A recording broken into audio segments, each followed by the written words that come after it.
Кече бизден жардам сурап аткан Тажикстанды караңыздар. Тажикстандын ВВПсы бүгүн Кыргызстандын ВВПсынан 2,5 эсеге чоң болуп кетти. Караңыздар. Казакстанды айтпайлы. Бизге эмне болду? 2016 жылкы кабыл алып аткан конституциясын айттым мен дагы. Бул конституция мамлекетти жок кылууга алып барат деп. Жок болгондугун 5 октябрда көрдүк. Не болду? Элдик бийлик орнодубу? Эл ушуну кааладыбы? Жок. Эл эмне деп талап койду?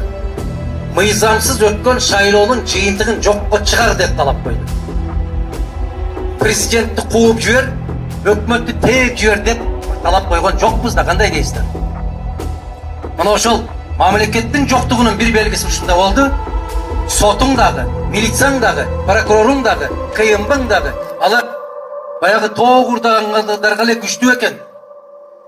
Мыйзам бузгандарга алдары жетпейт экен.